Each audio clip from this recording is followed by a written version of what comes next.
Yeah, we gonna get real philosophical on y'all today. Born too aware. Might be a little too aware out here, man.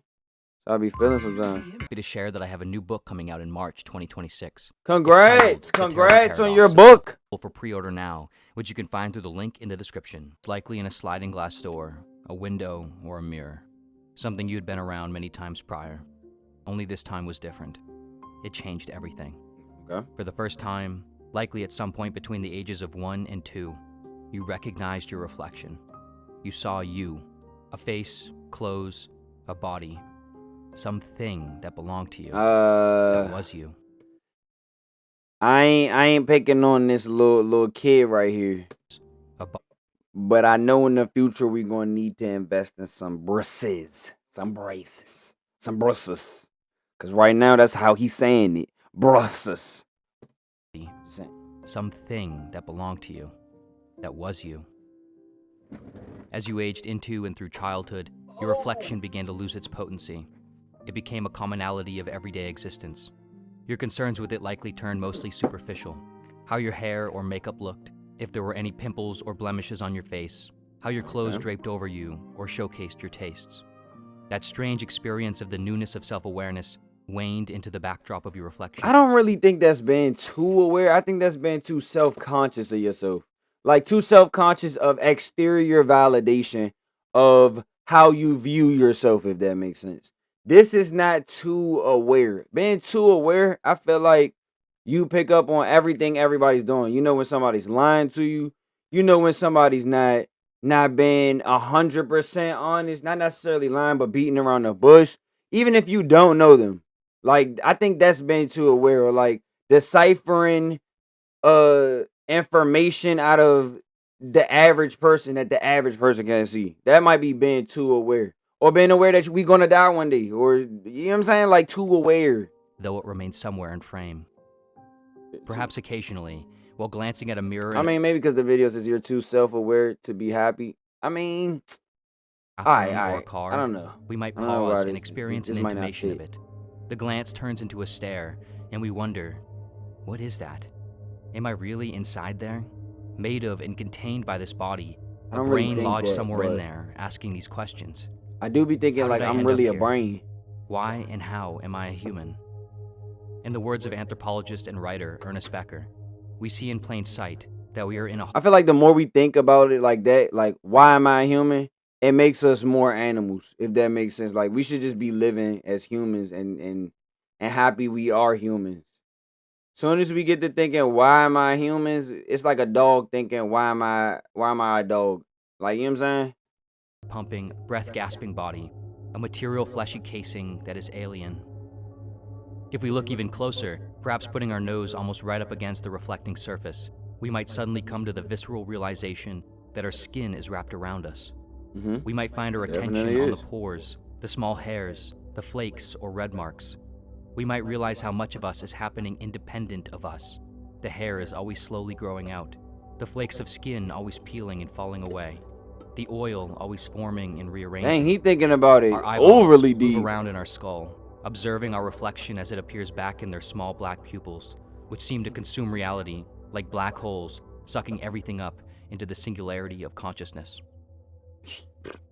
Regardless of how Wow. frequent or explicit I, one might I'm experience I this ain't kind even of think about moment, it that far. arguably, all of us do experience a similar kind of phenomenon on a regular basis, just with less conscious intensity and explicitness. Every time What we is that? interact with or perceive others, there is at least a faint recognition and awareness that others can or are perceiving us. Depending on who we Okay. are, this recognition and awareness might be far more than I also think that the perception of other people are different parallels to who you are as a person. So if you took 10 different people that met you in a 3 or 4 year span and you put them in the same room and had them describe you in different experiences of how they experienced you, you'll probably get 10 different character charts of yourself just off of perception alone. Just perception, nothing else. faint. Regardless, in all cases, a feedback loop of mutual perception and objectification ensues. We perceive and judge each other from the outside, mapping assumptions onto behaviors and behaviors back onto assumptions. Other people become like mirrors. We see our reflection in their gaze, and we feel the existential weight of being alive and aware.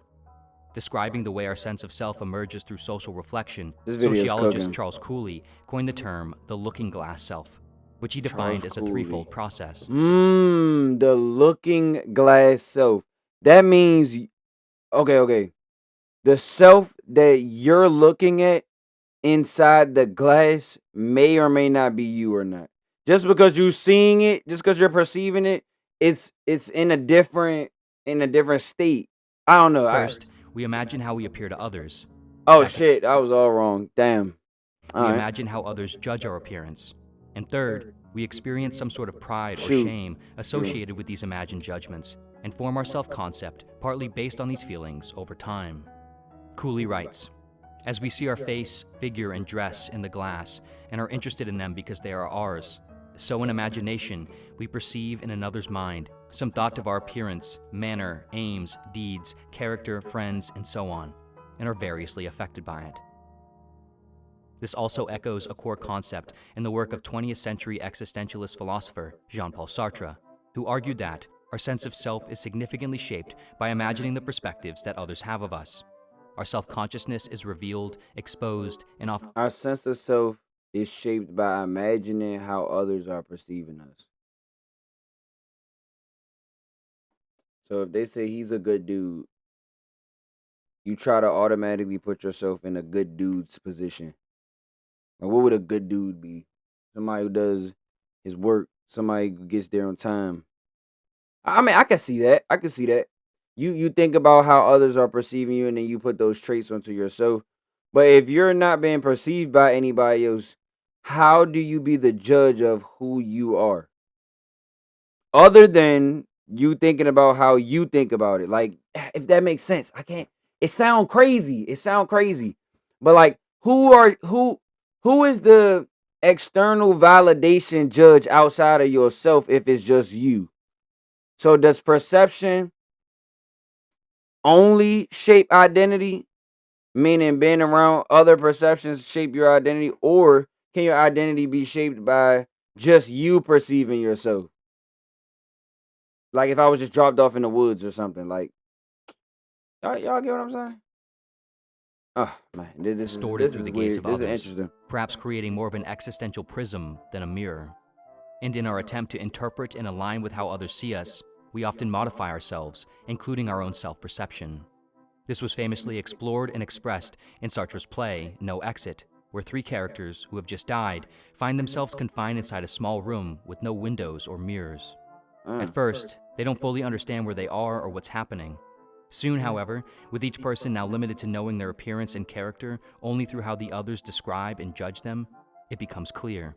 They are in hell, being tortured by each other.